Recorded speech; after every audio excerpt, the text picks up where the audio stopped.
Thanks everybody for joining the Montana Generation and Transmission Working Group webinar. Today our topic is resource adequacy in the Northwest and the role of Montana resources. We'll have some great panelists presenting their perspectives on this topic in two panels. Before we get into that, I'd just like to go through some of the logistics for the webinar. So to use your computer's mic and speakers, and this is mostly for our presenters, just click your computer audio, use the drop-down menus to select the desired audio devices, and then click continue. You can also join by telephone and by following those instructions on the phone call. And then all attendees for the panel will be in listen-only mode, and your webcams will be turned off. And during the presentations, if you would like to ask a question, just go ahead and type your question into the chat box, and there will be a question and answer period after each of the panels, and you can just type your questions throughout the discussion as you have them. And just as a reminder, this webinar is being recorded and will be available on DEQ's website following today's webinar. So thanks again, everybody, and I will hand it over to Dan Lloyd, our Bureau Chief, to introduce the topic and our first panel. Thank you, Kyla. And like Kyla said, Dan Lloyd, I am the Bureau Chief at the Montana Energy Office at DEQ. I started in this role just a couple of months ago, back in August, but I did work at the Montana Energy Office from 2017 to 2019. So I know a lot of you on the call, and beyond that, I've been working on energy issues in Montana for the last decade. So nice to see a lot of familiar names and faces here today. The Generation and Transmission Working Group has been around for a number of years in a few different forms, but it's continually been a forum for sharing information around generation and transmission issues impacting Montana and the region. So back in May at our last meeting, we looked at transmission paths east into MISO and also to the west of Montana. And today we're going to be talking about what I kind of jokingly, but also very seriously call one of the hot topics in energy, and that's resource adequacy. And there's a number of reasons why resource adequacy is a hot topic right now. I would say first and foremost, it's really the means by which our electricity providers are ensuring that the lights stay on. But I think it's a particularly hot topic right now. There's a convergence of factors in the West. So Western states and utilities are establishing some pretty aggressive clean energy goals. The decreasing cost of variable renewables are also helping to drive the retirement of our existing coal fleet in the West. And then the expansion of Western markets are all kind of factors that are converging around these regional conversations on resource adequacy.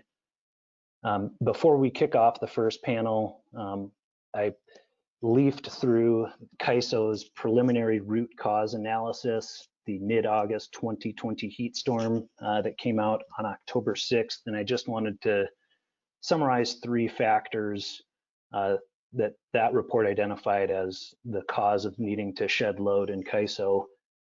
And of course, I'm simplifying and paraphrasing the report, but the immediate cause was this multi-day extreme heat event driven by climate change. The second factor that the report identified were kind of broad planning failures.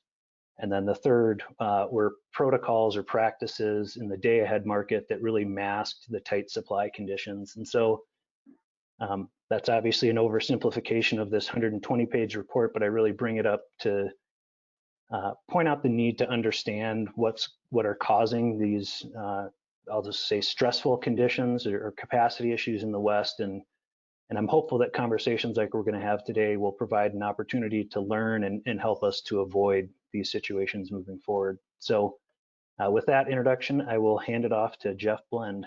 in the first panel.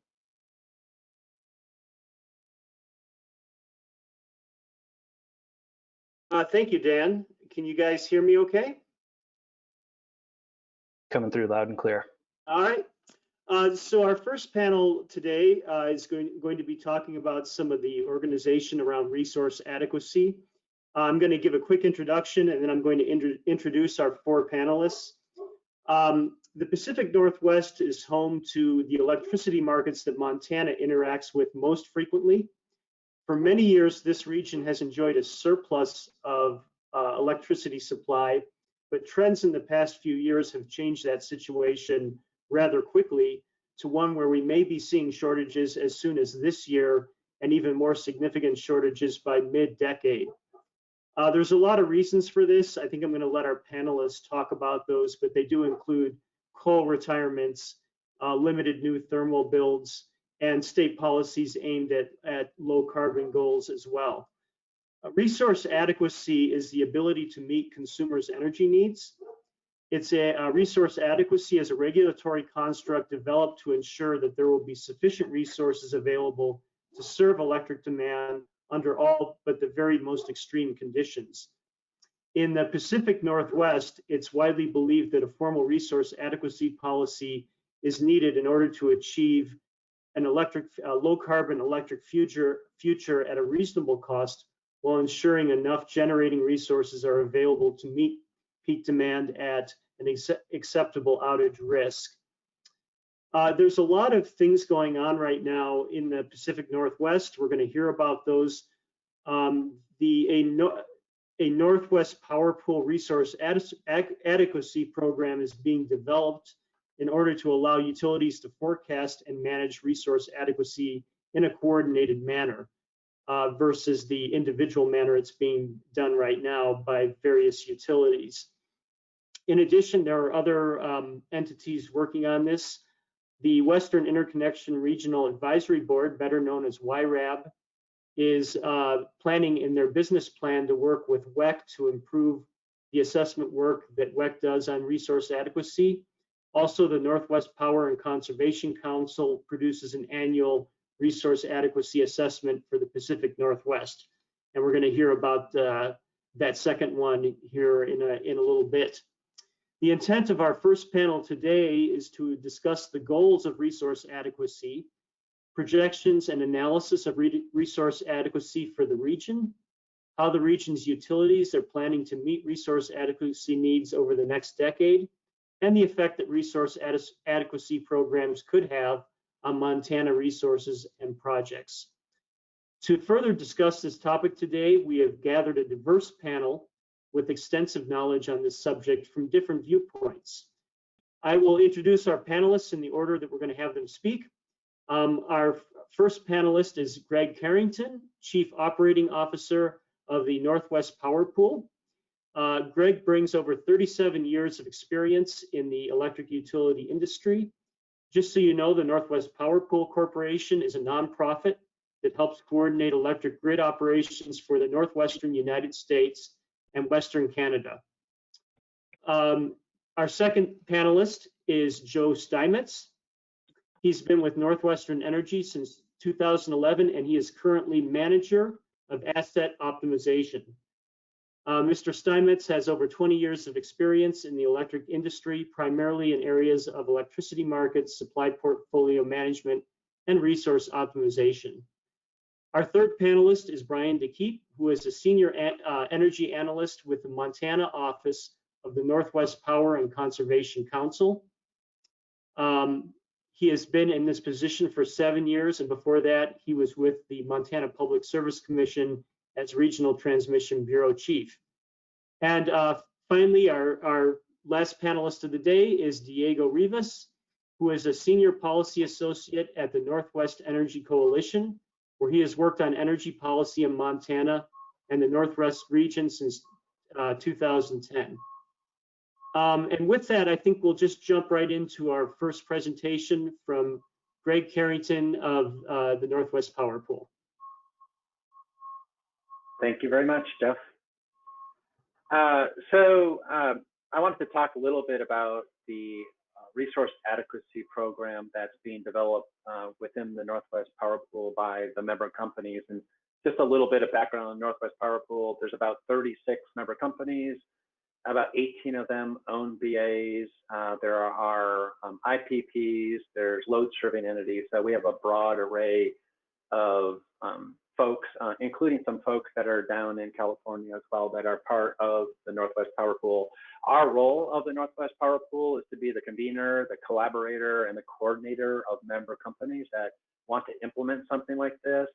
Ultimately, we see that the Northwest Power Pool would provide the framework for any future RA program, and the framework could be anything from providing the collaboration and coordination to actually implementing some of the design elements that are being proposed. I have 12 slides in this presentation. I'm only going to go through about half of them. The second half of the presentation is for reference. So I told Kyla and Jeff that they could email these out for the rest of you if you wanted to learn more about it. Also, if anybody wants more details, you can go to the northwestpowerpool.org website and all of the details of the RA program. So I'm going to start out with a status update.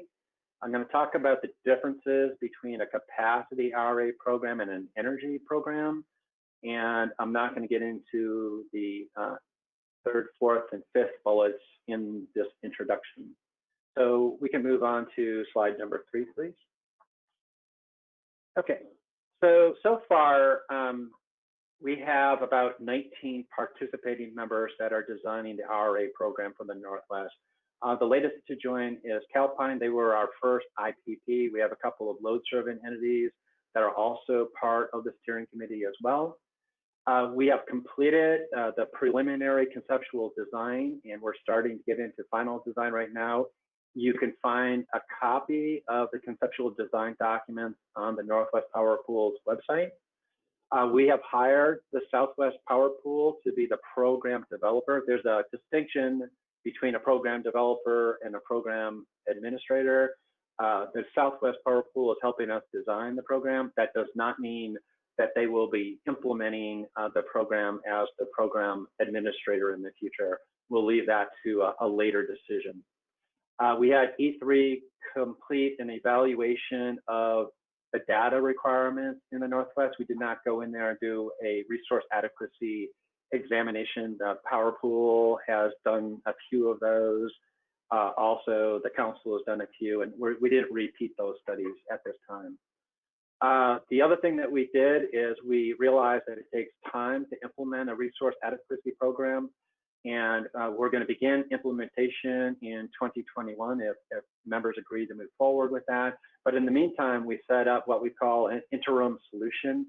It's a resource adequacy sharing program. So if one of our member companies has a high load, in this case, the P99 in this example stands for the 99th percentile of their loads, and they need help, we set it up so that there's a bulletin board, and at 5:30 in the morning, somebody can request help, and the entities that are long in capacity can offer that capacity to the entity. We've already used it once in August, and we haven't had to use it since that time, but it's there, it's ready to go.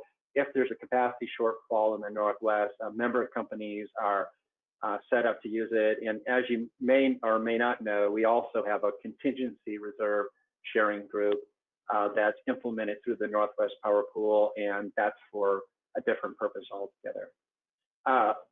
We can move on to the next slide, please. So here's an overview of the project timeline. I mentioned to you that we completed the first phase, which is the preliminary design. We are now into the detailed design, working with the Southwest Power Pool. Indicated here, there's an interim solution that has been completed and is up and running. 3 phases of this project. Phase 1 was kind of the overall literature review about what's out there. Then we got into phase 2, which was the design work. Phase 3 is implementation. It's going to be broken down into 3 stages. I'm not going to get into the detail about those, but there's going to be some beta testing that will occur over time, probably starting as early as 2021. Next slide, please. So one thing I just wanted to point out is that we are developing a capacity resource adequacy program. And what we've tried to do here, the diagram is the most important thing. And there's a difference between energy capacity, contingency reserves, and flexibility. And really, we're concentrating on the green section of this, which is labeled as the capacity.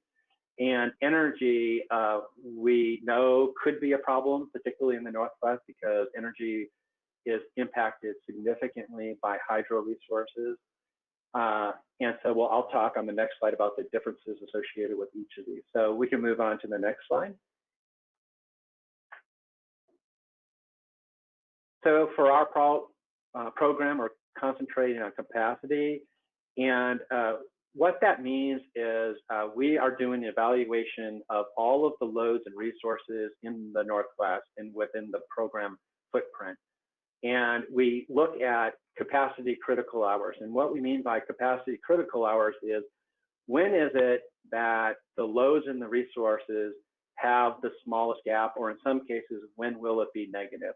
We're going to go through and pick all of those capacity critical hours and evaluate those. And generally speaking, a capacity problem occurs when loads are greater than your resources that you have, plus whatever planning reserve margin that you have. They can occur when the loads are high. It can also occur when resources are not performing as they were expected to occur. Usually a capacity is over the course of a few hours. Based on our analysis so far, it could range between 4 and 12 hours when you have a capacity critical hours. And it usually occurs within the day. On an energy program, it's usually on the order of days. You could have a shortage of energy, and it's usually caused by a fuel constraint in a fuel supply. Like in the Northwest, I already mentioned, river flows are the fuel that generates 60 to 50% of the energy in the Northwest. And if you have a drought situation, you run into an energy supply issue. We are not tackling that problem yet. It's on our parking lot item. We wanted to get the capacity program up and running for obvious reasons. I think California demonstrated the need to get a capacity program up and running, and that's the first thing that we're trying to do. When we did the literature review in phase 1, we also did a review of all of the other RA programs throughout the United States and really throughout the world. There are really no other energy resource adequacy programs out there. So if we do create an energy resource adequacy program, it will be the first one to occur in the US, and that's going to be coming at a later date. And next slide, please.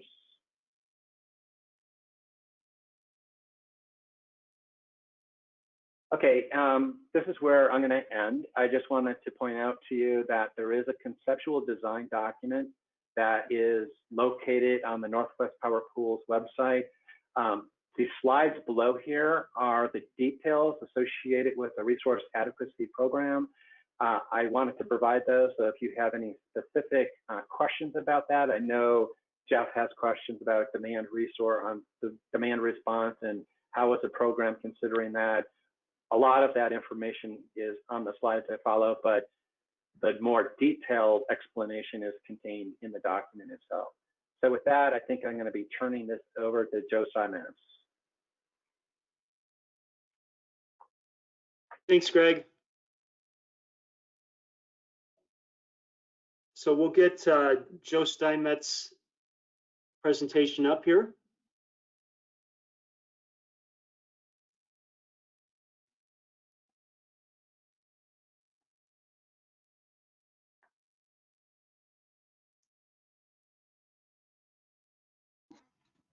And Joe, you can go anytime. Okay, great. Thanks, Jeff. Thanks, Greg. As Jeff mentioned, I'm Joe Steinmetz, Manager of Asset Optimization at Northwestern. I work on the energy supply side of the company and have responsibility for kind of regional activities as well as organized markets, and I wear a few other hats as well. You can go to the next slide, please. So I want to talk a little bit today about Northwestern's perspective on regional resource adequacy. First, I just want to say that Northwestern is a strong supporter of the Northwest Power Pool efforts. I sit on the steering committee along with Andrew McLean from the transmission side at Northwestern, and we've been involved in the Northwest Power Pool effort from the beginning, I guess, going back about a year and a half now. So we think that there are some real benefits to a regional approach here. We really have several roles in a resource adequacy program.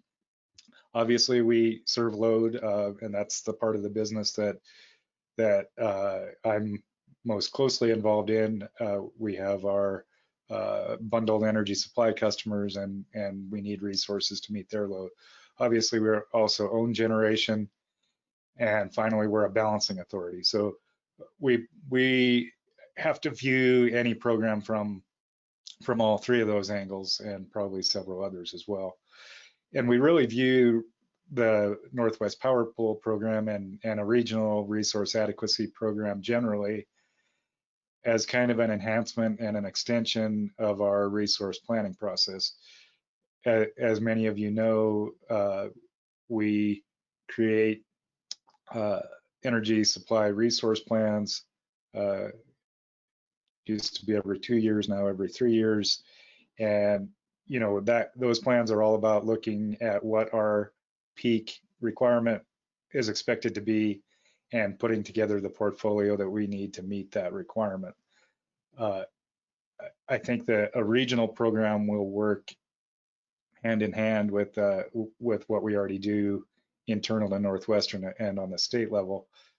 We expect that the utility, along with our stakeholders and the Public Service Commission, will continue to be responsible for determining what resources fit in our portfolio. That's really a utility issue and a state issue. But the regional program can enhance the reliability and also give us a clear understanding of how those resources are going to contribute to the capacity requirement of the region. So we view them as really closely related and complementary kind of programs. Next page, please. So why are we interested in a regional program like the Northwest Power Pool program? As I already alluded to, we really think it will benefit our customers, and that's really the headline reason. There are a number of reasons for that, and first is that a regional approach to resource adequacy is expected to reduce the amount of planning reserves that Northwestern and other utilities would need to carry if they were planning for the same level of reliability individually. And really the reason for that is because we have load diversity, we have diversity of wind generation, we have diversity of solar generation. And so if we can approach the issue as a region, then we can reduce the amount of capacity that we're carrying overall. And we believe, and I think all the participants believe, that that can translate into lower costs for our customers. The other big benefit of a regional program is that when we execute market transactions, when we're buying capacity from others, a regional program provides assurance that that capacity is not being double counted to serve as resource adequacy capacity for some other entity. So in other words, if Northwestern is procuring capacity from a marketer and we need it to count for resource adequacy, we'll be looking at what generator that is coming from, or what suite of generators that's coming from that might be external to Northwestern. And through the regional program, we're able to ensure that that capacity is not being double counted anywhere else. Provides a more reliable system overall. The third point is that a regional program brings with it a standardized approach to capacity accreditation. So as I'm sure many of you, or probably all of you know, one of the critical elements to determining how much capacity you need is a good understanding of how much each resource type can contribute to meeting the load requirement. And that can vary from, say, on a thermal plant, it might be the nameplate capacity of the facility adjusted for ambient temperatures. Like, you know, when it's hot, maybe that you have to lower the amount of capacity you can get from that resource. Also adjust for outages, that kind of an approach. For wind and solar, run-of-river hydro, you need to find a way to account for that capacity. 100 megawatt hydro plant doesn't contribute 100 megawatts of capacity. It contributes something less than that based on what the flows are in the river at the time you're seeing the peak loads. So having a standardized approach from one utility to the other of how those resources are counted is beneficial as well. One, in understanding, you know, when you add a resource, how it's going to contribute, and also making sure that when you are transacting with other companies, they are thinking about the capacity contribution the same way that you are of those resources. And then finally, I have listed here really just a regional approach. I think it, almost by definition enhances reliability because of better situational awareness. I think even just having a program where parties are showing where they stand from a resource adequacy perspective is helpful. And then when you add a program administrator that is monitoring conditions in the day ahead and real-time kind of horizon, you add another layer of reliability. So I think you get enhanced reliability for our customers by being in a regional program. Next slide, please. So just a few other considerations or things that we think about in terms of a regional resource adequacy program. First bullet, and this is probably obvious to folks as well, but transmission is going to play a key role in a regional resource adequacy program. So if we are approaching this as a region and no longer doing it utility by utility, we need to make sure that the transmission is in place to get the energy and capacity to where it's needed if we're going to take advantage of diversity. So that is something that I think is probably an obvious statement, but there's a lot of complexity in actually getting the program implemented that handles transmission in the appropriate way in a world that we are in, which has transmission and open access where parties have different transmission rights already existing across each other's systems. Second additional point that we're thinking about here is, as I mentioned already, Northwestern's resource planning process addresses resource adequacy already, and the program will continue to address resource adequacy for our bundled customers, or what we call our energy supply customers. That's what our planning process currently addresses. Third bullet is that it's critical that other loads in our balancing authority are also addressed by the resource adequacy program.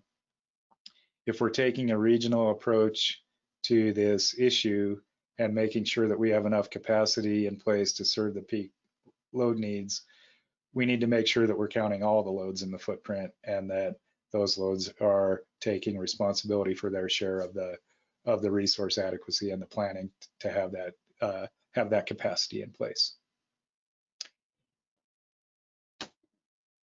And with that, I think I have my contact information up on the final slide, but I look forward to any questions that you may all have.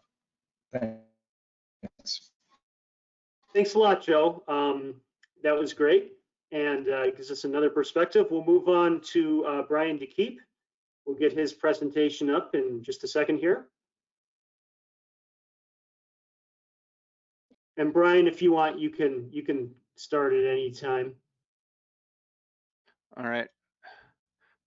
We had some issues with sharing screens earlier, so we'll see how it works out. What are you seeing right now?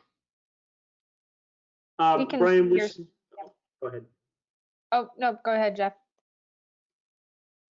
Yeah, we're seeing your slides plus the left-hand Okay. bar. Yeah. Yeah, it's can you just put the slides up and just not share? Kyla, do you want to do that? Oh, you want me to call your slides up, Brian? Yeah, just call my slides up. My monitors are messing it up. Okay.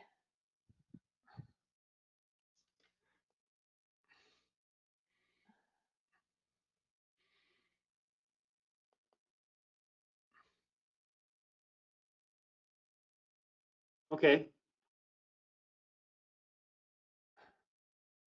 So Brian, if you just wanted to talk a little bit about what you guys are doing. Yeah, I can get started. Okay, I'm Brian DeKeep. I'm a policy energy analyst with the Northwest Power and Conservation Council. We're our central office is in Portland, but we have an office here in Helena. We have offices in the 4 Pacific Northwest states, and the Power Planning Council was formed in roughly 1980 to do fish and wildlife planning and energy policy planning in the Pacific Northwest. Every 5 years, we do a fish and wildlife plan for the Pacific Northwest, looking at the hydro system and the returning of fish stocks to the rivers. And then we do a fish or a power plan every 5 years that looks at conservation and various other resources for energy and within the Pacific Northwest. That's kind of a highlight of who we are. I'm going to quickly go over the 2021 power plan. We had originally planned a draft in early spring, but I think we're going to have to push that back due to some issues we've had. I'm going to go over some new and existing technology, some resource adequacy stuff that we're working on, and then I'm going to hit, if we have time, on 2 regional studies. Highlights for the power plan: we're going to be looking at resource adequacy, market expansion, greenhouse gas emissions, and recommendations to Bonneville. The building up the power plan, we're going to run multiple scenarios. These scenarios will include analyzing BPA's portfolio, early retirement of coal, greenhouse gas tipping points, path to decarbonization, reliance of extra regional markets, organized markets and energy and capacity, and robustness tests of energy efficiency. Some of the resources, now we're on page 5. They are. Some of the resources that we looked at, we got our primary, secondary, and emerging technology. A lot of these resources everyone has seen before. We are also going to look at some offshore wind, and our primarily resource for the new and emerging technologies, we're going to look at the small nuclear plants, the small nuclear, like I've got a slide here later, I'll go over it, the one that they're proposing to work with UAMPS at the Idaho National Lab. Here's a slide deck. Okay, next slide, please. Here's a slide deck showing, this is more for the resource adequacy part of it, but it actually has a idea of what we're seeing for retirements. Colstrip, I got a question mark by 2027. Some of the utilities within the Pacific Northwest want to retire Colstrip by that date, but there was kind of uncertainty. So within the power plan, we'll be running, Colstrip will go out in a longer date, but there will be scenarios with earlier retirement in it. As you can see, there's a significant amount of coal retiring within the region. That does lead us to some issues going forward. Next slide, please.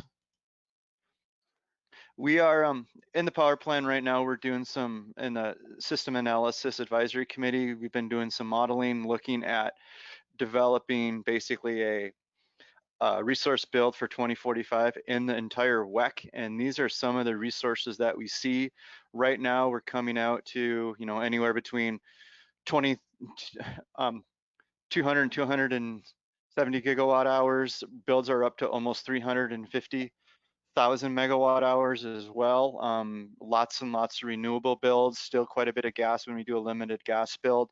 Problem with this is prices do go negative at a lot of times, so this will be an input going forward into our regional portfolio model. That's what's kind of pushing us back a little bit on the power plan, is our modelers are trying to get this fairly accurate, that the regional builds don't look so crazy where you're seeing 350,000 megawatts of renewables being built onto the system by 2045.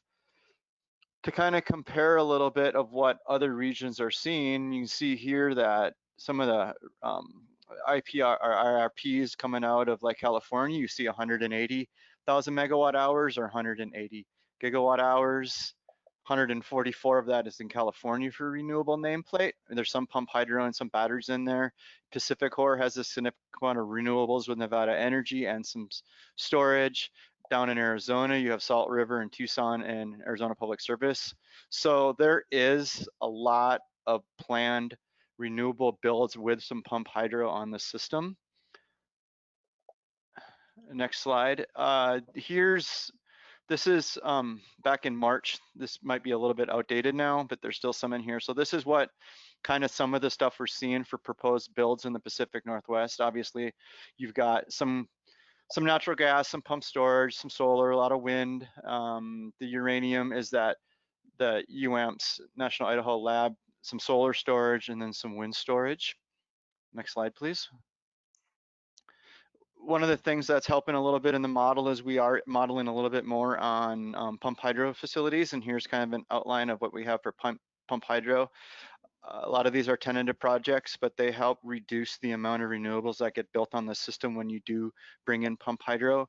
And we're seeing anywhere from 5,000 to about 10,000 megawatts of pump hydro for nameplate that is starting to show up in the models.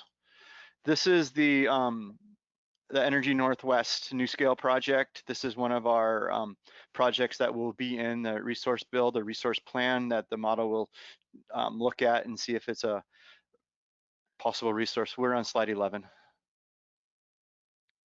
There we are. So this is a partnership between the Department of Energy, the UAMPS down in Salt Lake City, their municipal power authority, and then I think Energy Northwest is involved with this as long as NuScale, and so this is kind of an interesting project going forward. I can't remember exactly what date. I think it's 2029 where they have for 2028, 2029 is where they have for completion date. They have been going through some regulatory processes to get this plant licensed and ready to go.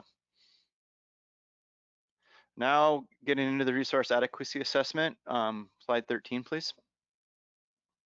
You can see here, this is a resource adequacy assessment that we released back in the fall of 2019. Going forward, you can see with plant retirements in 2021, we set a baseline for the council at 5%. So basically, you can accept 5% outage of over the system. So if you ran 100 studies, 5 of them would be a failure where they wouldn't be adequate. We can get into that a little bit more if you'd like, but that should cover it for now. But you can see anything over 5% we do see as an issue. 2021 you see 7.5, all the way going down to 2024, 12, and then when you even retire Centralia, one's already been tired, now Centralia 2, and then North Valmy 2, you get up to 2026. So you have 2026, you have 26%. Next slide, please. Now, if you look at in the summer, we don't allow imports during heavy load hours from external markets. So this looks at some of the situations where you'd start bringing energy in.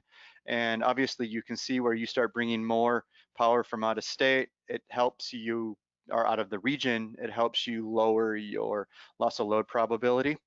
There's been significant studies here, and the council generally looks at 2,500 during the winter and none during the summer. Next slide, please. Go back one. There we are. So these are some of the changes that we're seeing from the 2024 to 2025 adequacy assessment.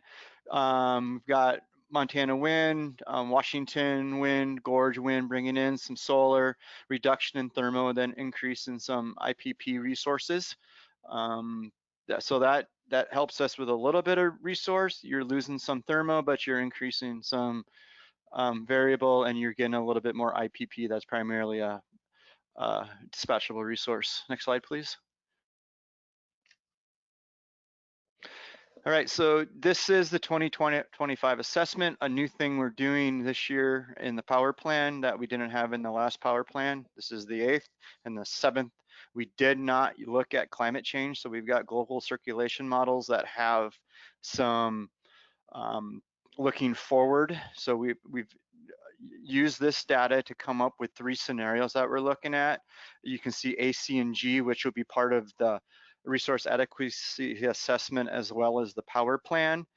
Like A is high winter generation, low summer generation, and then heating degree and cooling degree days low in the winter and high during the summer.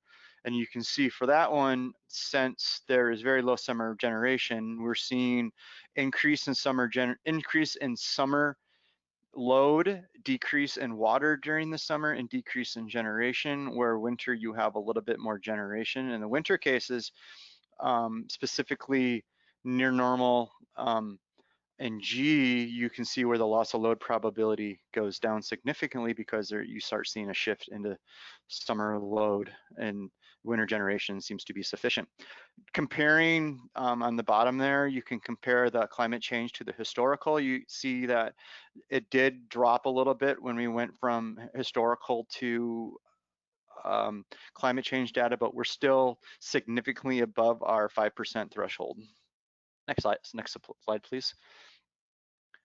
2 additional studies that I'm kind of getting close to the 10 minutes. So there's 2 additional studies. E3 did a study and PNUCC both did studies.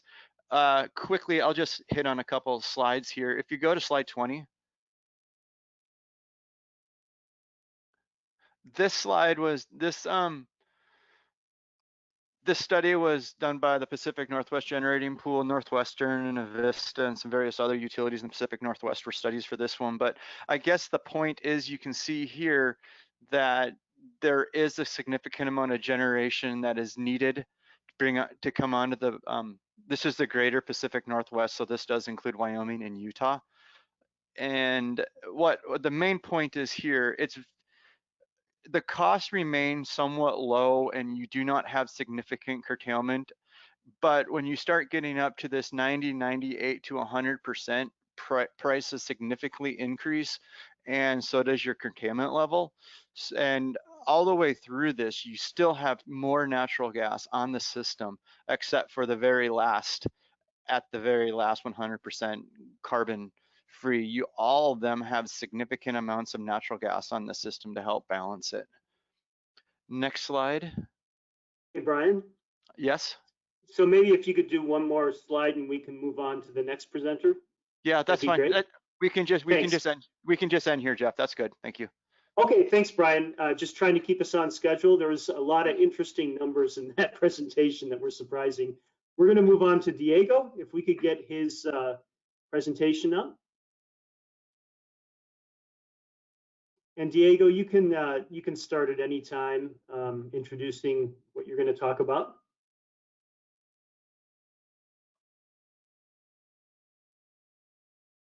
I've made you the presenter, Diego.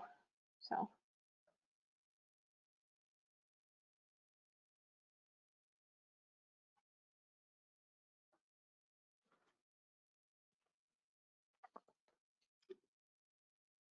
Great, Kyla, is that visible now?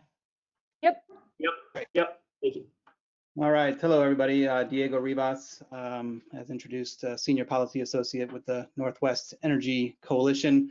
I'm going to give a little bit of a different perspective, more of an advocate perspective. I think we've heard some great stuff from a lot of regional and local planners.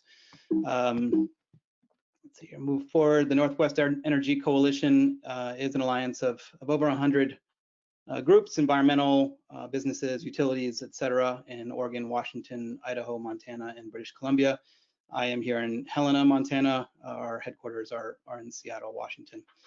We generally work on clean, affordable, and equitable energy policy throughout the Northwest states, with a heavy focus on energy efficiency, renewables, consumer low-income protection, and fish and wildlife issues as they relate to the power sector.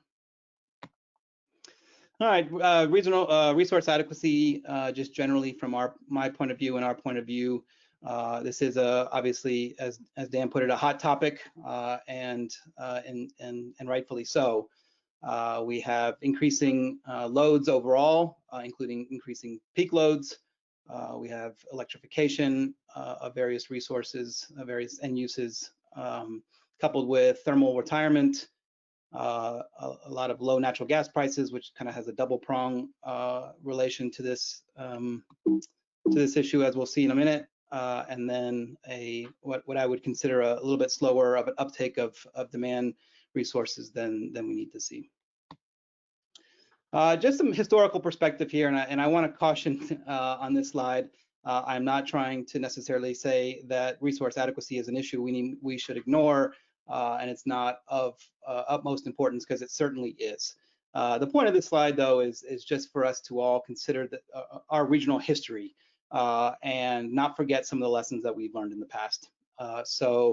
Many of you, I'm sure, come to the conclusion of this slide pretty quickly, but I think it's important to think back to the time when this region, before my time, right around the time I joined this region, was looking at some incredible load growth, and how to meet that load growth. And there was a rush to build new supply, and that led to a vast overcommitment of one particular resource, especially that being nuclear energy, as shown here. Of course, that's the whoops debacle that happened in the late 70s, early 80s, and well, somewhat continuing to this day. But that's just a learning experience that I think we need to not forget. Again, I just caution that doesn't mean that this isn't an issue, but I think we should take these historical perspectives and keep those in mind. So today we face a lot of the similar issues. We have load growth, electrification. We see our peak loads increasing. Here in Montana, we're moving from a winter peaking only system to likely a dual peaking system in the winter and the summer, at least for Northwestern.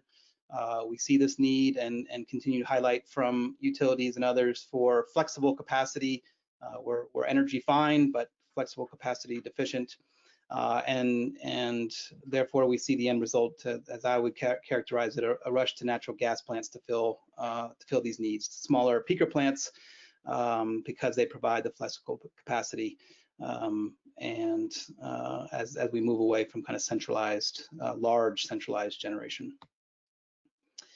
So a little bit more perspective before getting into the nitty gritty. I want us to just all think about what our resource adequacy issues are today, as they've been presented from other panelists and as you know of them, and then add in 7,000 average megawatts of load. And that number is the amount of energy efficiency that this region has acquired since the late 70s, since around the time, roughly around the time that Colstrip, the first 2 units of Colstrip were built.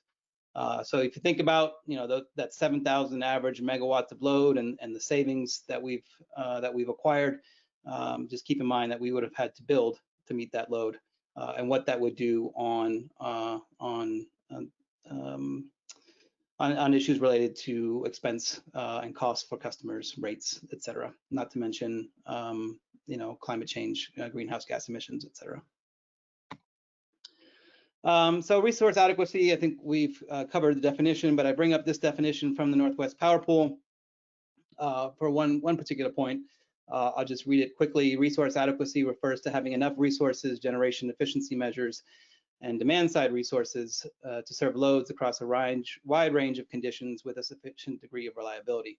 Nothing necessarily wrong with that definition, except for I would rearrange the order of the resources, right? So I think we have a large focus on generation, and I would refocus this definition to say efficiency measures, demand side resources, and then lastly generation. So flexibility is kind of the key word coming from utilities for meeting resource adequacy needs, and I caution that that should not mean that we rely on supply generation only. So we, utilities general say, okay, we have a resource adequacy need. Northwestern, for example, has highlighted a significant need in their most recent IRP, and so the response is to look for resources that meet this flexible demand, but with a keen eye towards supply, and with an even keener eye, more than likely towards towards natural gas. And that is based in large part because we know that the units, smaller peaker plants can provide the needs, as well as the low natural gas prices. That's seen as kind of the fix, so to speak.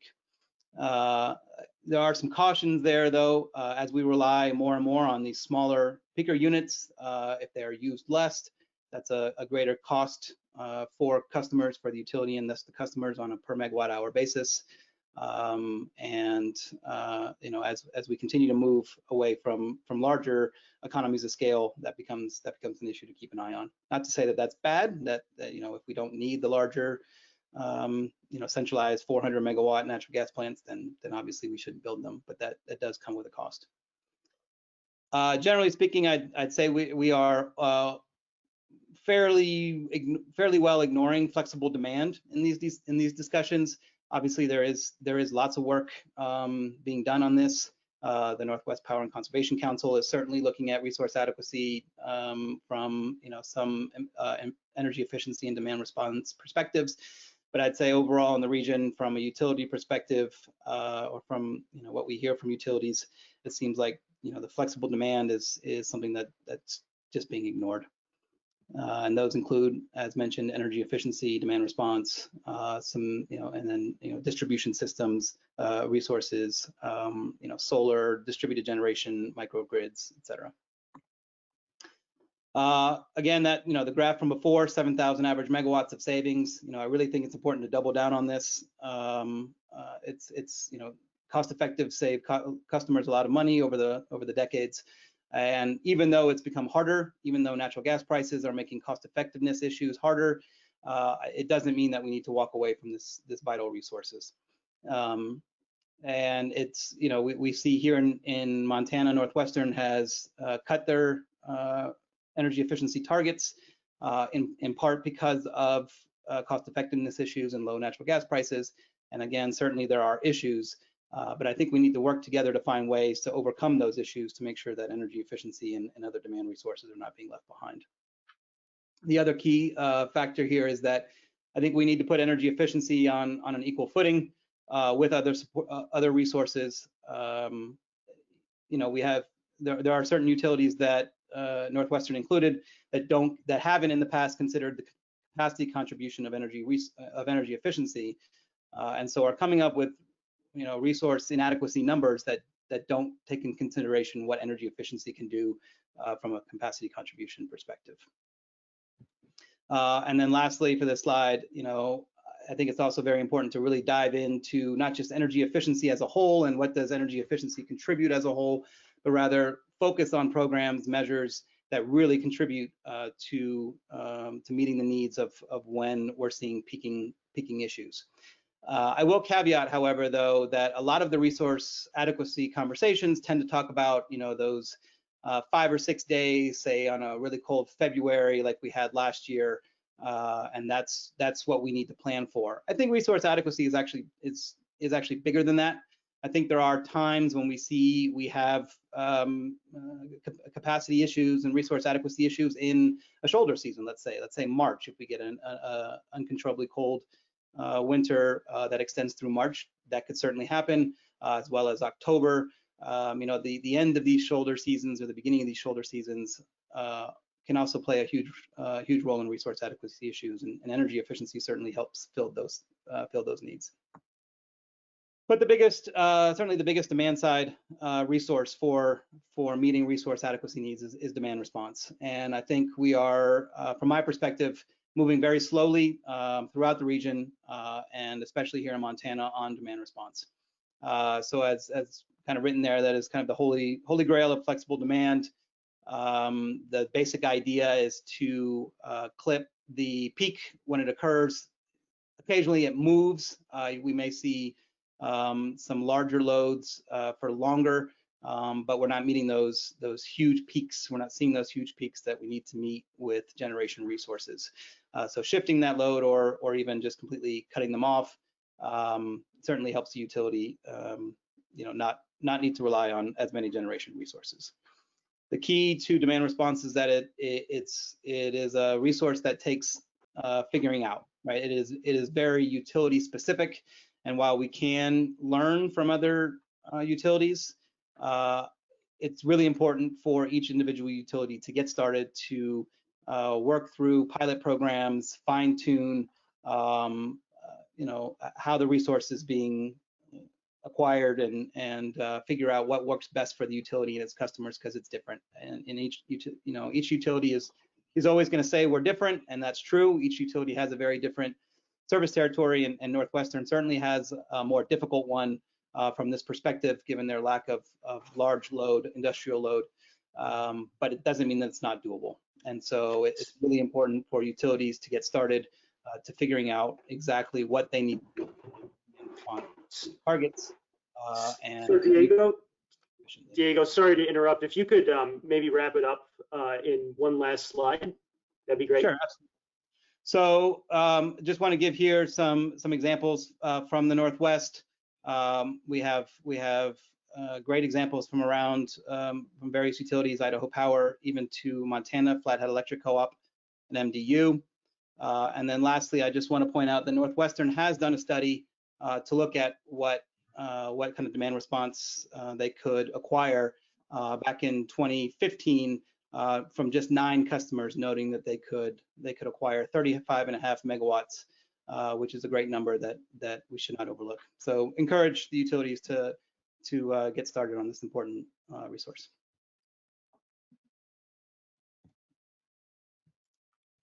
Well, thank you.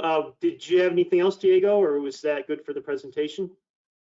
I think that mostly covers it. Okay. I think I can certainly answer any questions. One of the other large ways we can acquire this resource, I think, is through the hot water heater. I was going to go into a little bit of that, but happy to answer questions there if we need. So thank you, Diego, and thank you to all 4 of our presenters. I do want to leave a little bit of time for people on the phone to ask a question. So I might just ask one larger question that I think any of the 4 presenters can answer, and that includes issues like demand side and some of the planning that Greg is doing. But basically, the question I have is how resource adequacy fits into the larger market efforts that are coming into the region. That would include the day-ahead market and a potential future organized market, an ISO or an RTO.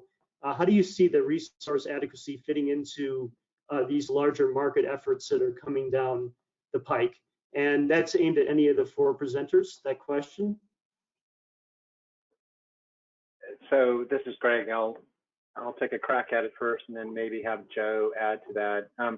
It's being designed to be a standalone program for the Northwest, but part of the design process is to consider how does it integrate and what are the seams issues between a program that the Northwest Power Pool would develop and coordination with SPP or coordination with CalISO and those programs and so forth. So we're at the very beginning stages. We're trying to develop the design criteria for the Northwest and the seams issues and the amount of resources that come in from the other regions is yet to be determined.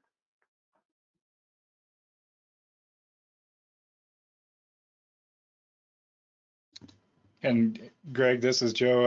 I will just add a little bit to that. I think I agree with everything you said there. And Jeff, I would just say, one of the challenges that I mentioned is that we're in a world currently that has out transmission and doesn't have an ISO or RTO. So we do have a lot of work kind of finding ways to coordinate closely with the EIM, for example, and potentially an EDAM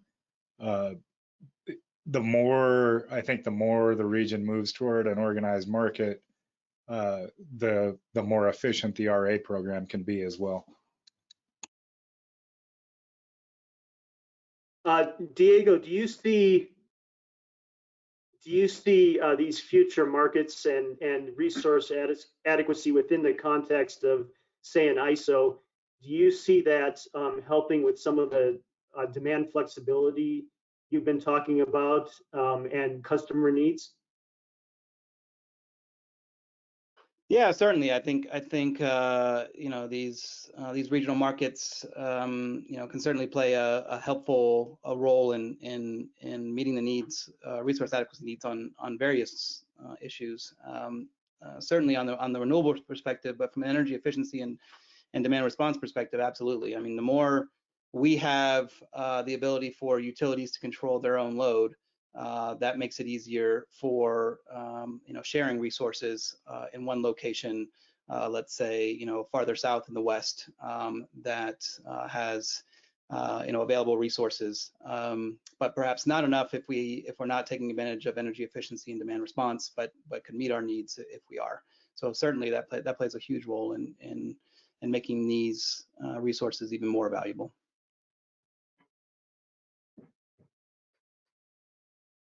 Okay, thank you. Brian, did you have any perspective on that question, or? No, Jeff, thank you. I think the other panelists covered it very well. Okay, I have some other questions, but I think I'd like to give the callers a chance if there's any questions that have been asked Yep. come up. Yep, Jeff, this is Kyla. So one came through, it's for Diego, just asking for a little bit more information on the hot water heater. I think your last slide that you kind of showed real quickly. Yeah. So my point there was, I think, you know, this is one area where I think utilities are looking to, you know, to really deploy these resources, and is when on the residential side. I think we've seen some successful programs on the commercial side, getting some huge, some pretty big numbers from certain utilities, as well as irrigation. But where we've not been able to really penetrate is on the residential side, and that makes sense. It's tougher. We have seen some success with AC cycling, air conditioning. That's probably not going to be the go-to resource for Northwestern, given the climate here. But I do think the hot water heater demand response is a huge potential that I would encourage Northwestern to continue to seek out, or to start to seek out.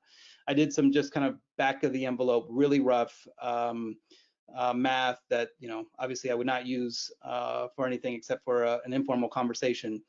But just, you know, taking Northwestern's customers, roughly 275,000 homes, let's say, they did an end-use study showing roughly 30% penetration rate of electric water heaters, which I think seems low, but that's what their study showed back in 2016. So that gives us about 82,000 customers, and just with an assumption of a 10% participation rate, you know, we could see, you know, a total resource potential of another, you know, 32 megawatts or so, in addition to 35 megawatts or so that were nominated just by 9 customers on the commercial side. So that's up to roughly 70, 75 megawatts of demand response. Again, that's not easy to get to, but that's a huge contribution towards Northwestern's need. Great. If there's any other questions, folks can go ahead and type them in that question box.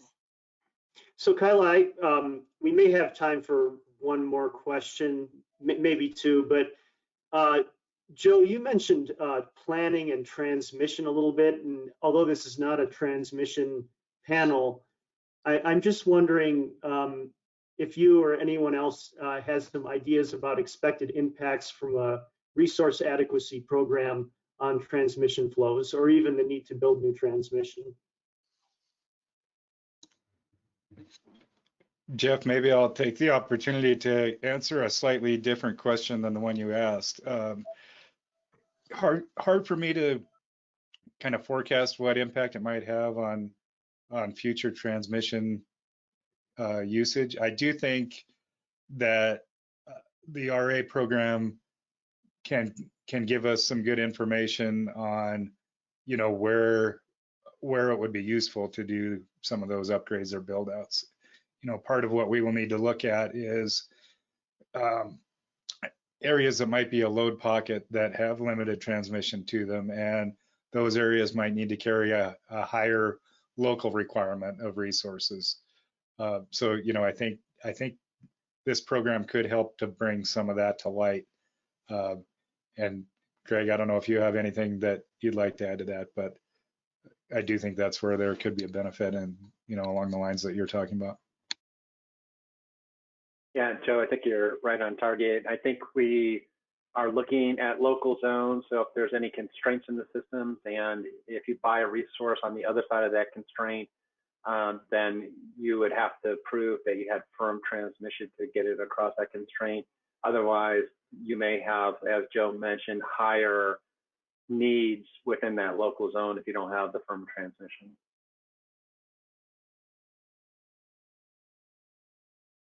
Okay, well, thank you. I think it might be time to move on to our second panel. What do you think, Kyla? Yeah, so there was actually one other question. Okay. So the question is, has a resource adequacy program ever been developed outside of an RTO? Is that because of FERC jurisdictional overlay, and how does this group hope to navigate FERC jurisdiction? So I think that's for any of the presenters if you want to tackle that one. Yeah, that's something that we're currently evaluating as to what the need is from a FERC jurisdictional perspective. This program is not set up to develop a market, and it's not set up to be an RTO. It's voluntary by nature, but there are penalties associated with not complying with it. And whether or not those penalties that could be imposed on somebody that is part of the program but not providing the resources that they need, is that FERC jurisdictional or not? Those are the types of things that we would need to take a look at and make the determination in the future. But we have to take a look at the final design and then go and do the kind of the legal analysis to find out whether it's FERC jurisdictional or not. And the first part of that question was, are there RA programs that are developed without a RTO or an ISO? And from what we can see, it hasn't been done in other regions. So if you think about that, that's probably the first step that we would need to, that this program would take a look at is we're helping organize Northwest utilities and helping them kind of do the coordination that is provided by RTOs in other regions.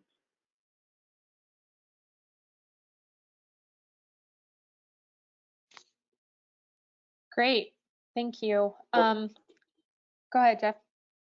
Yeah, I just wanted to thank our panelists and thank everyone for the questions. We're going to move on to our second panel here, and I'll pass it on. Okay, so I'll introduce our second panel, diving a little bit more into Montana-specific resources and details. Just keep this brief so we can get to our panelists. But the goal of this session is to hear from the development community on evolving resource adequacy initiatives and how Montana resources are viewed in that context. So we have three tremendous presenters today. Our first presenter is Spencer Gray. Spencer is the Executive Director of the Northwest and Intermountain Power Producers Coalition.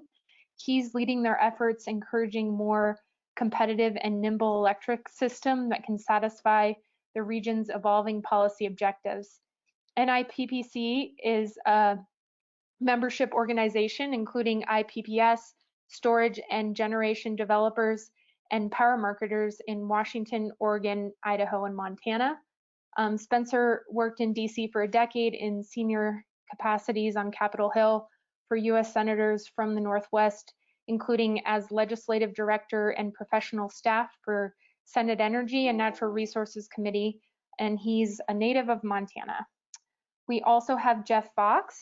Jeff is the Senior Manager of Transmission, Markets, and Montana Policy for Renewable Northwest, an innovative renewable energy advocacy organization working with industry and energy stakeholders to make new clean energy a reality. He joined Renewable Northwest in 2011, and he has been working to bring Montana's wind and solar to market ever since. Much of Jeff's Montana work has focused on ensuring the Colstrip transmission system can and will be appropriately repurposed to deliver renewable energy.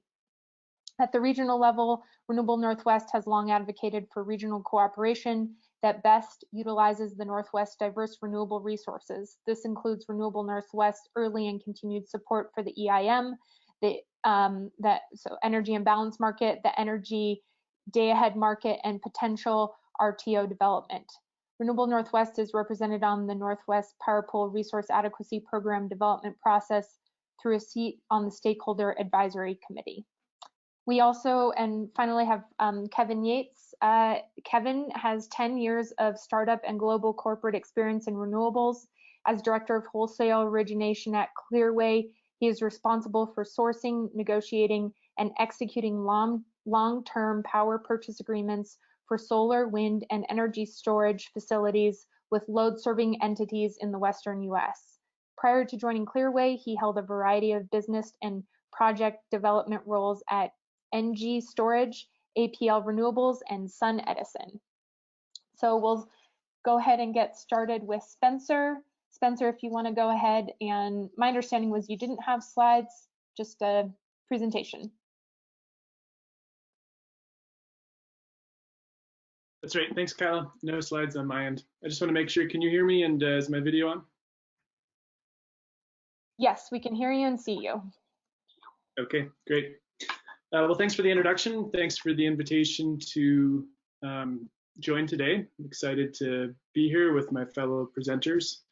As Kyla described who NIPSI is, so I'm the Executive Director of NIPSI. I'm based in Portland, the Northwest and Intermountain Power Producers Coalition. We represent members in the 4 Northwestern states that more or less are coterminous with Bonneville's footprint, with the addition, of course, of Central and Eastern Montana too. On the topic of resource adequacy, NIPSI's perspective in representing the competitive part of the power industry in the Northwest, we have membership that spans both IPPs and power marketers, as well as affiliated companies. So our perspective on resource adequacy is more diverse than just the point of view of utility procurement and developers of generation. In particular, in the state of Oregon, there is an active retail choice program for commercial and industrial customers of the incumbent utilities. So NIPSI's perspective also includes the viewpoint of load-serving entities for large customers. I thought I would start out with some highlights on how we have engaged with the regional program that you heard described in the first part of today's meeting, and some of the particular points that I think Independent Power wants to focus on. This has been through NIPSI, but for those of you who are not engaged in the regional trade groups, things to focus on as well. I'm a member of the Stakeholder Advisory Committee. On behalf of NIPSI, this is a group that's met at the request of the Northwest Power Pool a little more than quarterly and provided feedback from public interest organizations, IPPs, from state regulators, from some of the state energy offices, including Montana. And so my perspective here is informed by presentations from that stakeholder setting from the steering committee of the Power Pool. So stepping back a few months before the current straw proposal of the Power Pool's resource adequacy program for the region was released, NIPSI has members in California, operating in the ISO, in SPP, in multiple organized markets in the East. And so big picture, we think it's a very positive development for the Northwest. Knowing this isn't the first attempt at creating some kind of regional program to take some incremental steps here. What's being proposed here, as I just heard Greg Carrington emphasize, is not an organized market. This is not a full RTO. It's a fairly limited program without a centralized clearinghouse that will be dispatching resources, without the kind of supply curve that has been used in Eastern capacity markets.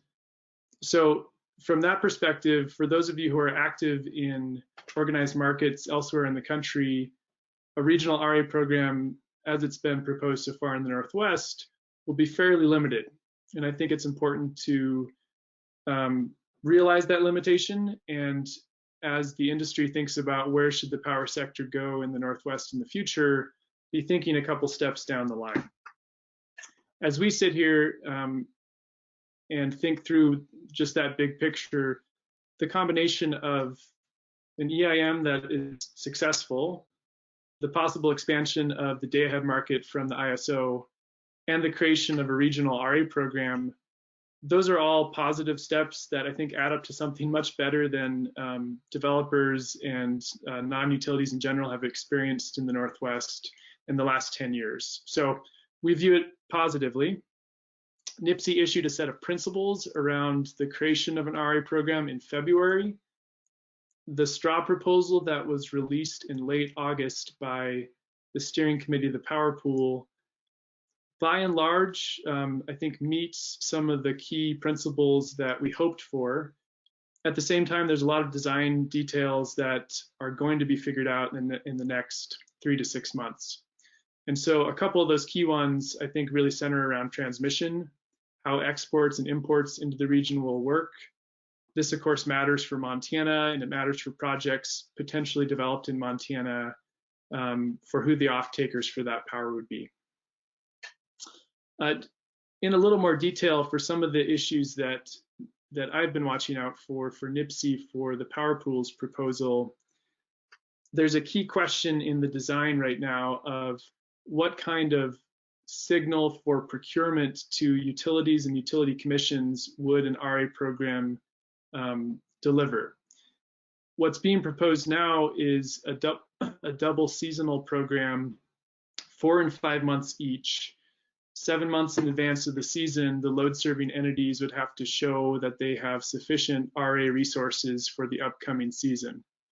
So 2 things I just want to mention that NIPSI is thinking through and has some concerns.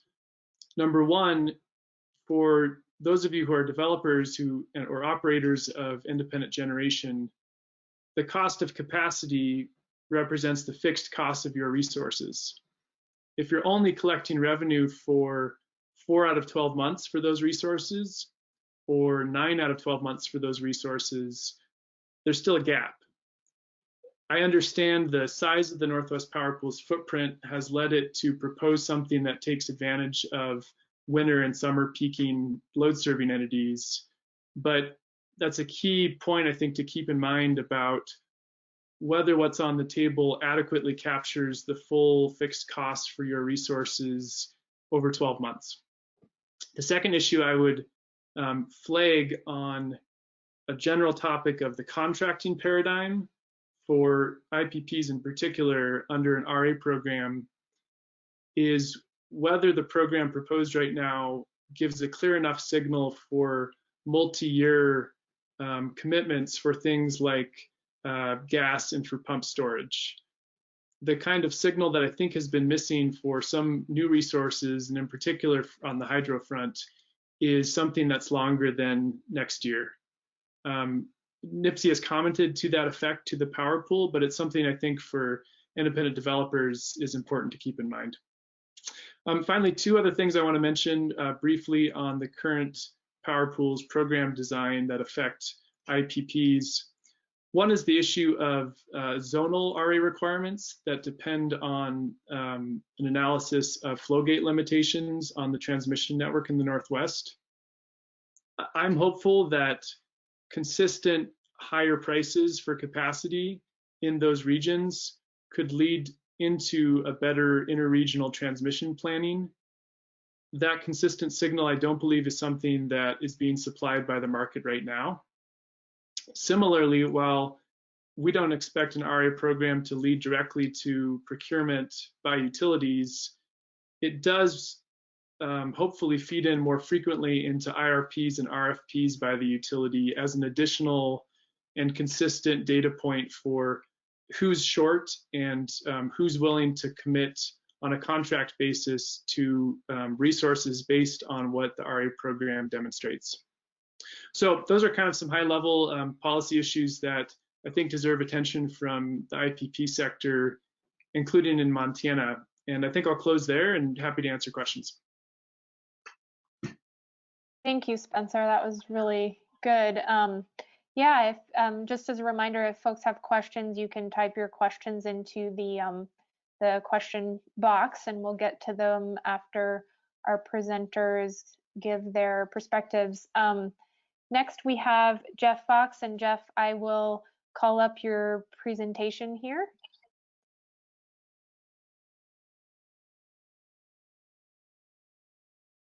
Great. Thank you for doing that, Kyla. And can everyone hear me? Or someone hear me? Yes, we can hear you. Awesome.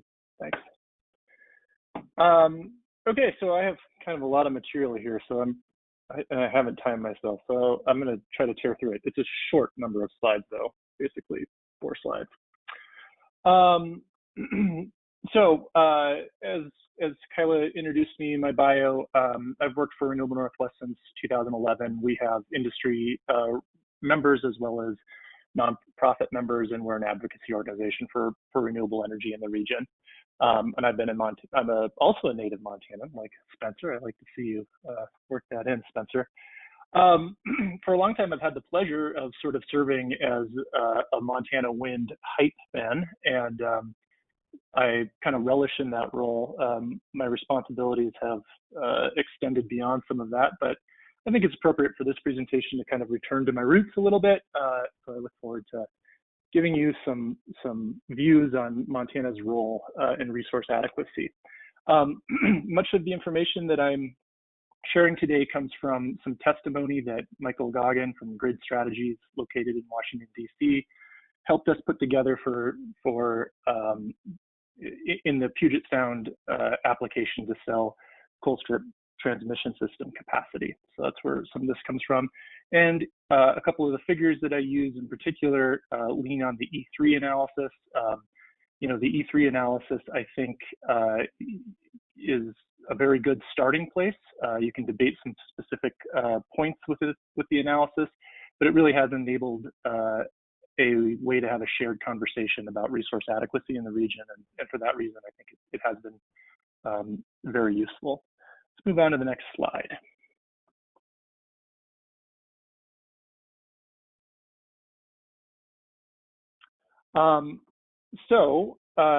Montana has a big role to play in the region's resource adequacy scene. And I'm going to give you 5 reasons for that. Some of them are pretty JV, I guess. You're going to know them, but it's worth repeating. So first reason is simply we have a lot of good wind. That's pretty obvious to any of us that live here. But NREL data shows that Montana has over 100,000 megawatts of wind resources with capacity factors in excess of 55%. That's at the 110-meter hub height. At the 80-meter hub height, the total wind capacity potential of Montana is about 100 times greater than Oregon and Washington. So to put that in context, Montana's wind resources at 80 meters could generate enough electricity to be the equivalent of around 2/3 of total US electricity consumption. Obviously, we're not going to develop all that, but there's a lot of good wind in Montana to go out and find. Montana wind is also cheaper than the wind in Washington and Oregon. The U.S. Department of Energy has documented the capital costs of wind turbines installed in the interior region, which includes Montana, as averaging 20% less than the capital cost of wind turbines installed in the western region, which includes Oregon and Washington. So the difference is $1,400 per kilowatt. Um, Utilities in the region have also found that Montana wind is cheaper. Avista's IRP shows that Montana wind is nearly $20 a megawatt hour cheaper than Washington wind. And the E3 modeling shows that Montana wind to be about $5 to $10 a megawatt hour cheaper than Pacific Northwest wind. I think that also includes Wyoming wind resources in that E3 modeling. The third reason that Montana has a big role to play is that Montana wind is more valuable to the Pacific Northwest. So Puget Sound Energy, for instance, found that Montana wind offers a 53% capacity value versus only a 4% capacity value for Washington wind and a 10% capacity value for Washington solar. PGE's IRP shows the value of Montana wind energy is about $5 a megawatt hour greater than Washington wind. For the same reason, Avista's IRP gives Montana wind a 36% capacity credit and a 40% on-peak winter credit versus 5% for Northwest wind. And the figure from that E3 analysis that's on the screen there really kind of shows this. Basically, as we all know, Montana wind blows when Pacific Northwest utilities need it most. So those high load hours correspond to high wind output in Montana, and it's basically somewhat opposite for existing Northwest wind, as you can see on the left of that figure that I have. We can go to the next slide.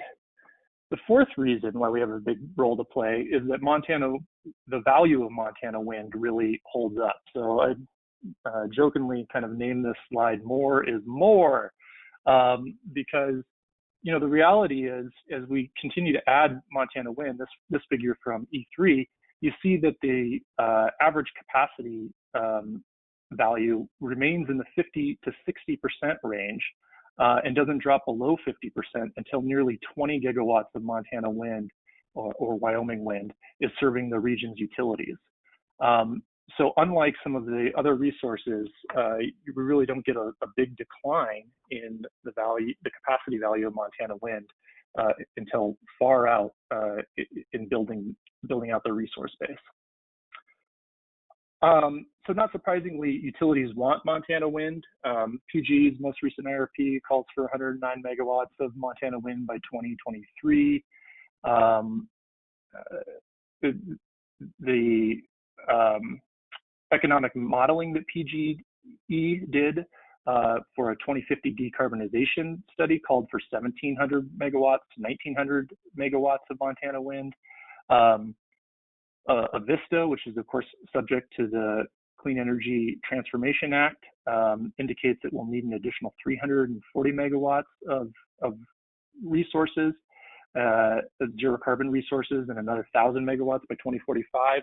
And I think Montana wind is positioned well to compete for that need, based a lot on the diversity. The other point that I wanted to raise here is that that it's not a zero-sum game with Washington and Oregon utilities, or in competition with Washington and Oregon. The diverse resource mix that's sort of that darker color located in that figure, really shows that when you combine resources, the value of sort of it pulls up the value of new Northwest renewable resources as well, and wind resources, and that's simply because you're kind of in some ways firming wind with wind, right? You're filling in those variations that are natural and seasonal and diurnal when you're placing diverse resources in the region. So it's not a bad indication at all for Washington and Oregon wind. It actually, the value of Montana wind actually kind of helps all the resources to play their part.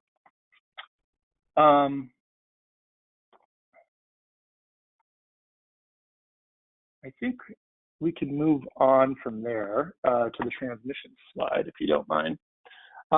So in this slide, I just wanted to point out that one of the goals of the region should be to make the most out of transmission, and particularly for Montana, that means making the most out of the coal strip transmission system.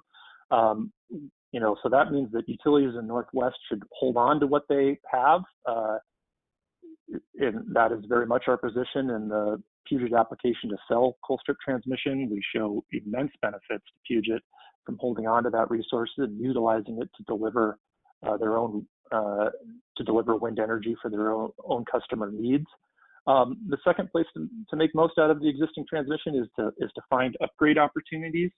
We know that there's a low cost 200 megawatt remedial action scheme enabled upgrade that can be had on the Colstrip transmission system.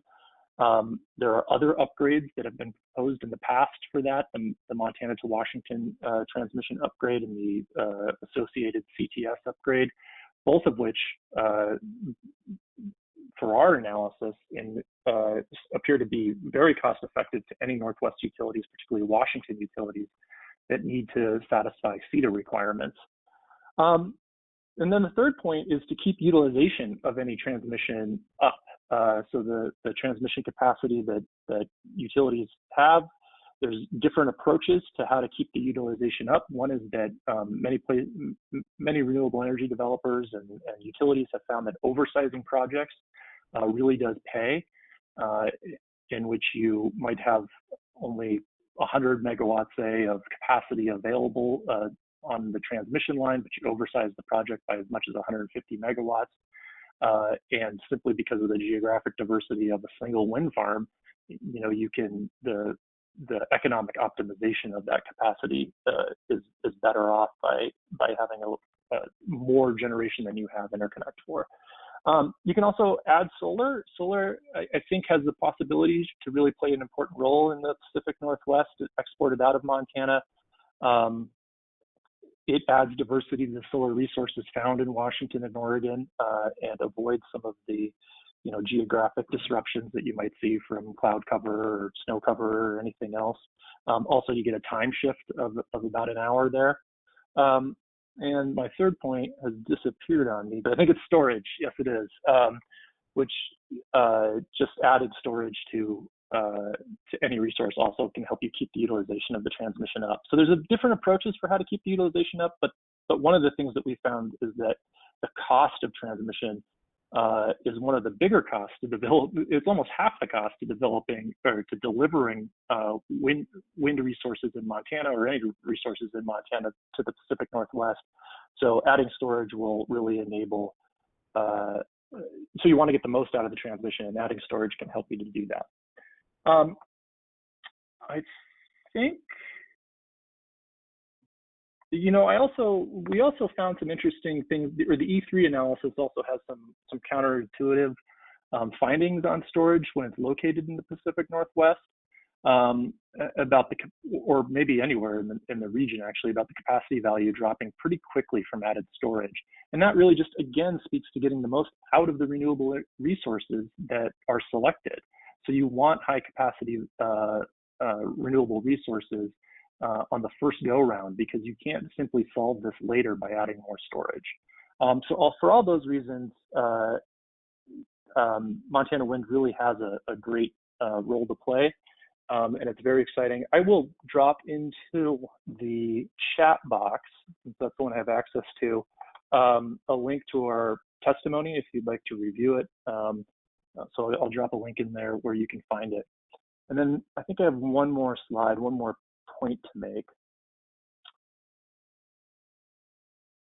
And here we go.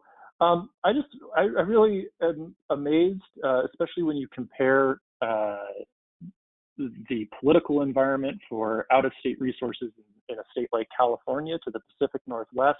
You know, Washington policymakers should be credited. They're really, really leading the way here. They are very concerned about the sale of the Colstrip transmission line in particular, and that's where this comes from.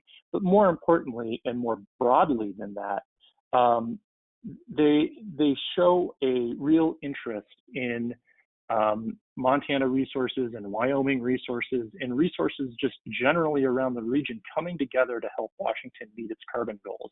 And that's not something that we frankly see in a state like California, and it really speaks to the spirit of collaboration that the Northwest has enjoyed. And I think they should absolutely be applauded for their openness to that. And I think whether they know it, intuitively or what, I think that it also recognizes that they see this as not a zero-sum game, that there is a role to be played for both their own resources and their hydro resources, the solar resources of eastern and Washington and eastern Oregon, and the resources and the wind resources in the gorge or elsewhere. Everybody can come together here to solve a big challenge, which is climate change, and we'll all be left better off. So I really applaud the Washington policymakers for their approach to this. On the last slide, I just have my contact information, and I'd be happy to take any questions. All right. Thank you, Jeff. That was really great. So next we have Kevin Yates. Kevin? Hi. Can you hear me and see me?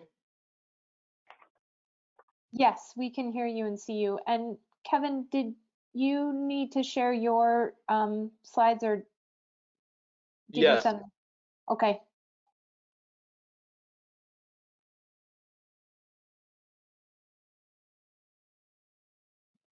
Did you need me to give you I think control? yeah, to present. There we go.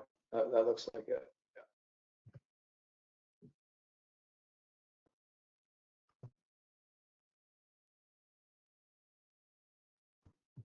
Can you see my screen? Not yet. Okay. Oh, there we go.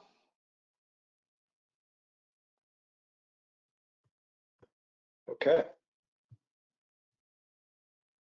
Let's see. Perfect.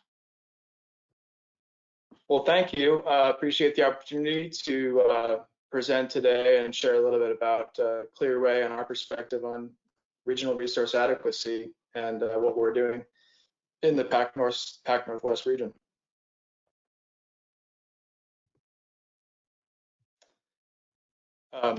So I'll start out just to give the audience a little bit of an overview of Clearway for those that aren't familiar with us. We're one of the largest independent renewable energy companies in the U.S. We have almost 5 gigawatts of renewable energy projects that are in operations that we own, including over 3 gigawatts of wind and over 1 gigawatt of utility scale solar. And we're also active in the community solar segment with about 300 megawatts worth of projects in that area. We have 5 main offices, primarily in the San Francisco Bay Area and Scottsdale, Arizona. And you can see we've got a footprint and a presence that covers about 25 states across the US. And we have about 9 gigawatts of renewable projects that are in development stage or in construction. Zooming in a little bit on the Western US, where I'm focused, we have almost 600 megawatts of operating utility scale renewable projects split across wind and utility solar. And then we have about 3 gigawatts of the development pipeline as well in the region. You can see at present we have quite a bit of activity in Utah, Colorado, Arizona, and New Mexico, spanning utility solar, wind, and operations, as well as development and construction stage projects. And then the 2 dots in Washington State and Montana that you see on the map there are the 2 projects that I'll talk about a little bit further here.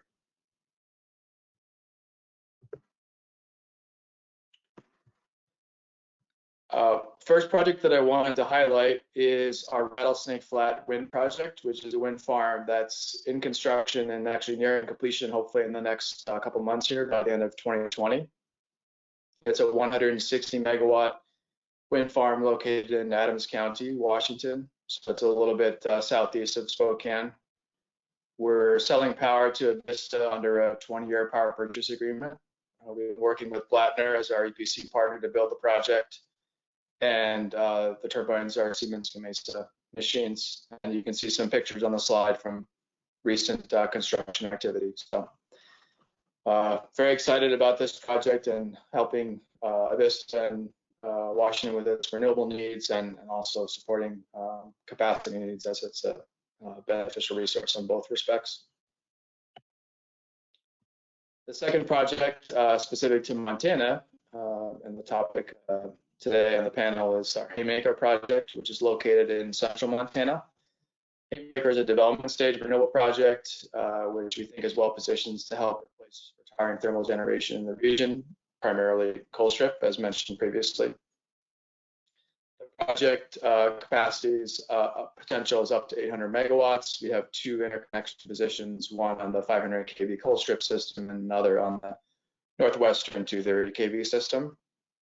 Planned COD will be for 2023-2024 timeframe to capitalize on the expiring production tax credits. Some of the highlights of the project are, in terms of the resource, as mentioned on the prior presentations, this Haymaker, like Montana wind in general, offers a nice winter peaking resource, which complements the existing gorge and other wind resources around the Northwest, further west. The topography of the site is relatively flat, so there's reduces the variation on the wind resource and also reduces the construction risk for the project. We are pretty far along with our major development activities, including wind resource analysis, site control, and environmental surveys.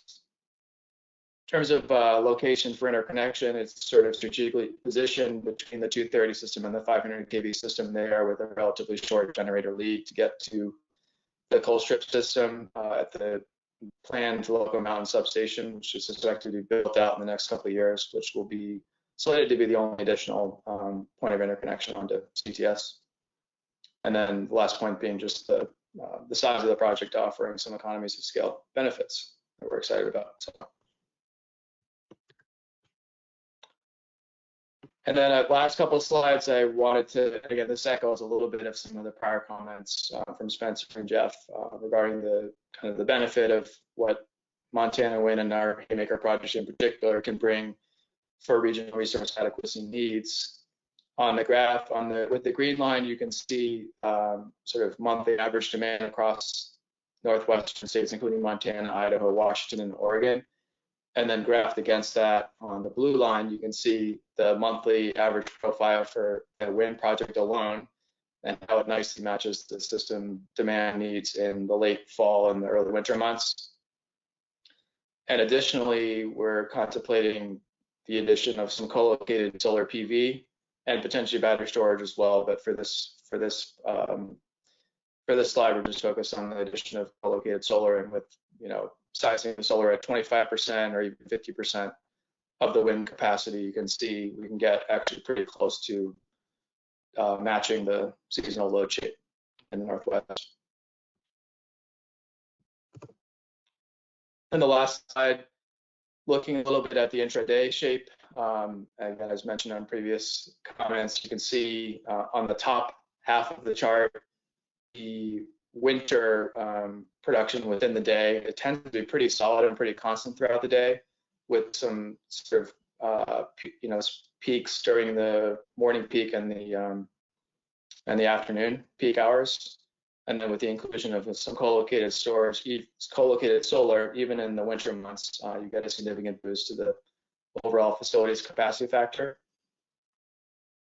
And then on the bottom half of the chart, you can see during the summer months what the production profile looks like, and it does nicely ramp up during the afternoon hours during the summer peak. And the yellow line above the blue line shows with the inclusion of some 25% solar PV relative to the wind, that combined facility can actually get pretty close to getting to the capacity factor you'd see from the wind only in the winter months. So, and I think as discussed, also the benefit of including some solar is fully amortizing the transmission, the reapplication of the transmission for renewables.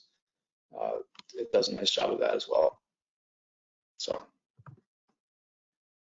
that's the end of my slides and remarks. Again, appreciate the opportunity. If you have any questions, feel free to follow up after the webinar, and happy to discuss any questions.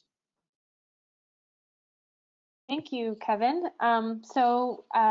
just as a reminder, we'll go to questions now, and you can type your questions into the question box, and we'll try to get to those. Before we get into some of the audience questions, just a couple of questions for the panelists. The first one is that Western utilities have issued numerous RFPs, many of them very large recently. Are there any trends you all are noticing, maybe some perspectives on how and if regional capacity issues in the West are showing up in any particular specific ways in these recent RFPs?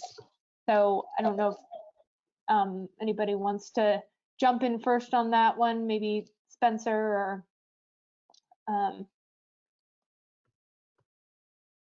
Yeah, you bet. Thanks, Kyla. I could share some early views on what's going on with the RFPs. PacifiCorp's RFP, it's an all-source RFP, but it's targeting renewables and storage across its 6-state footprint, is ongoing right now. PacifiCorp's plans to issue a shortlist tomorrow of projects, initial shortlist of projects whose bids made the cut.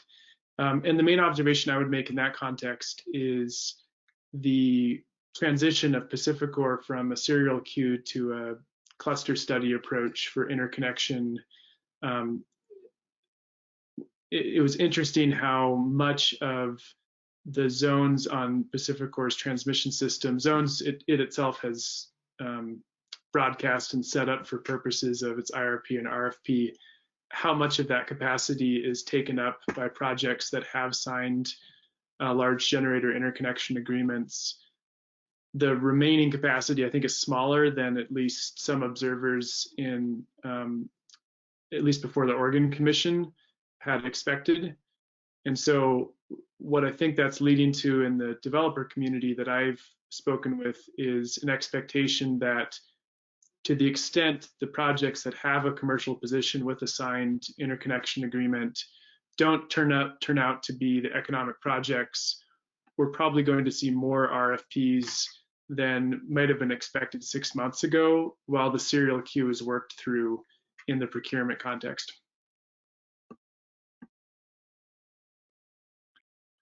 If I might just add a couple of things. I think that's great, Spencer. I think you nailed a lot of really important pieces there. I'm going to just, you know, I'm take it a level higher because that's just kind of how I see the world, which is not in the fine resolution, I guess, that you do all the time. The first thing I would just say is that storage, renewables plus storage is here. That PacifiCorp RFP really shows that. There's a lot of storage showing up there. We've kind of known it's been here for a long time, but it is sort of new for the Pacific Northwest. Solar is a resource that is actually playing a big role in that RFP, and I think that's important. That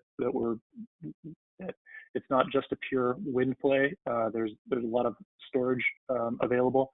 The other thing I would say too is in some RFPs we've seen Montana projects shortlisted, so that should be of particular importance to a Montana audience.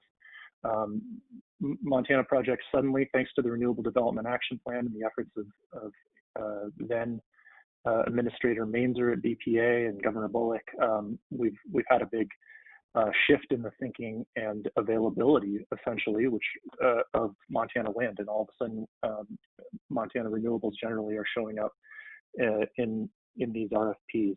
And last, I just also point out that we have a project that should be completed in the next few months, certainly by the end of the year, in Montana, in the 240 megawatt Prior Mountain Wind Farm, where there was a corporate off-taker in Facebook, and wind was cheap with the tax credits still, and our tax policy is better than that of Wyoming, and so we were able to grab a project and bring it home to Montana that we might have otherwise missed out on.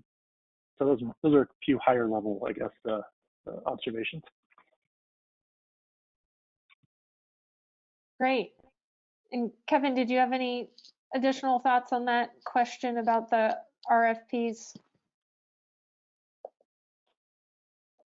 No, I think Spencer and Jeff captured it pretty well from Clearway's perspective. We're obviously closely following all the procurement activity in the Northwest region, given given the Haymaker projects in our pipeline, and given the I think the prospects that we see it having for a variety of different utilities in the Northwest region.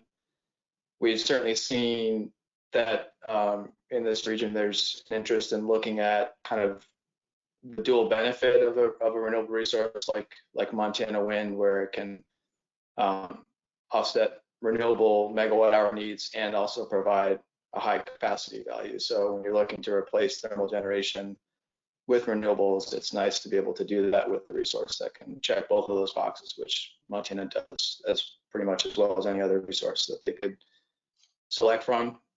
And then I think I'd say the other trend is we're seeing renewables, multiple technologies, and maybe the inclusion of battery storage being very much competitive in all sorts of solicitations. So, and I definitely think what comes out of the Pacific Core RFP and the variety of projects and configurations that get contracted will certainly, I think, will spur utilities around the region to take a look at how they could, utilize some of the learnings from Pacific Core's RFP and procurement and apply that to what they're doing going forward.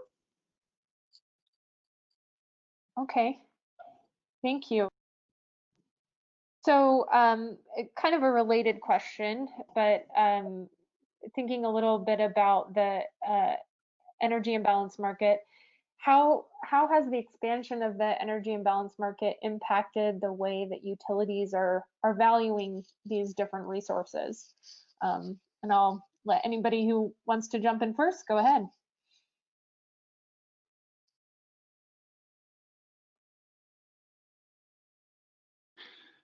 I can start, Kyla. My video is Yeah. unstable, so I'll just go on audio for the moment. My perspective on the EIM is it's been more about the participating entities becoming comfortable operating in a regional context and having their, whether it's IT or OT, software upgrades to match what other participating entities are doing. That may matter as much as actual changes in how they're viewing particular resources. Certainly that's in the context of Bonneville looking to join the EIM.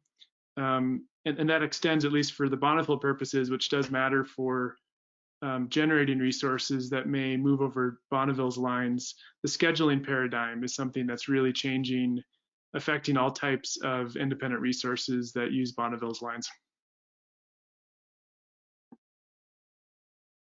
Great. And Jeff, were you jumping in there too? Nope.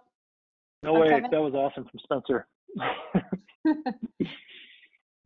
The only thing that I would maybe add from an independent producer perspective, maybe there's been discussions around sort of the evolution of the balkanized set of BAs in the West to more and more joining the imbalance market, and then the discussions around extended day ahead. I think I agree. I mean, from our perspective, moving towards more of an organized market, those are all positive things from our perspective.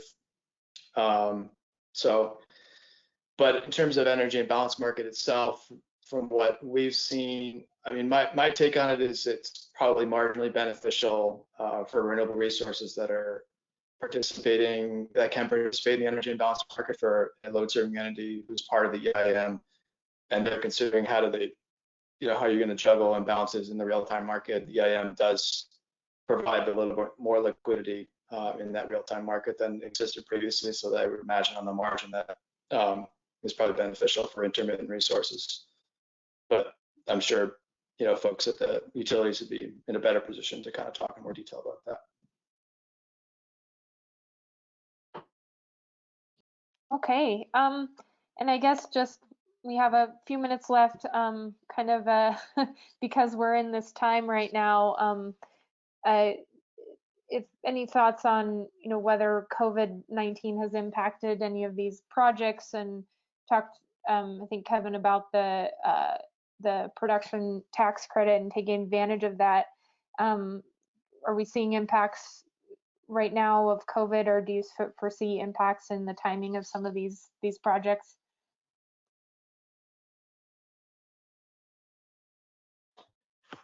I guess speaking, I mean, we have a kind of, I guess, own perspective based on the project that Clearway is developing and building right now. And as a general comment, we haven't seen any major, major disruptions to our project schedules and execution plans due to COVID, which is in large part due to, the diligence of our all of our teams that are out in the field and working to, to build these projects at most of standards for social distancing and the like. So again, there's isolated cases here and there where maybe there's minor delays, but for the most part, it hasn't really, had too much of a major impact. And then for projects that like Maker that are, in the development stage and several years out, I think there's, maybe sort of very minor interim challenges with getting, face-to-face to stakeholders. That's naturally the part of, project development process. But for the most part, really, we haven't had, really any major impacts on the construction or development stage. Okay. Oh, Jeff, I would add to that yeah, that's all right. I would just add to that clearly COVID has had a short-term impact on demand, and I think we've seen maybe some utilities, I believe Puget Sound canceled an RFP that they had out, were planning to put out. And so I think maybe some utilities are pulling back just a little bit on procurement.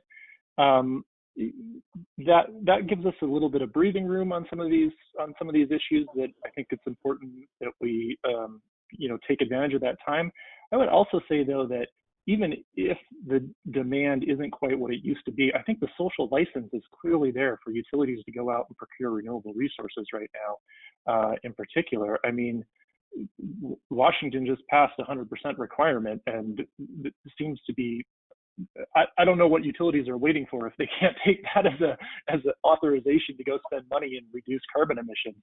And of course, when you said in our time, of course, COVID is a driving factor right now, but another is climate change and all the wildfires that we've seen, which have been, really devastating, and I think are only adding to the galvanization of the desire to move forward on climate solutions and deploying renewable energy. And right now, wind is cheap, solar is cheap with the tax credits. I don't know if those are frankly going to go away. And in part, in some ways I was looking forward to it. You just have that monkey off your back, that talking point that folks use against these resources. But the reality is it's a great way to deploy a lot of resources. And we see with the impacts that are racking up from climate change that what we need right now are deployment-led policies. So it'll be interesting to see, what happens if there's an administration rule change in Washington, D.C., and what happens with policies like that.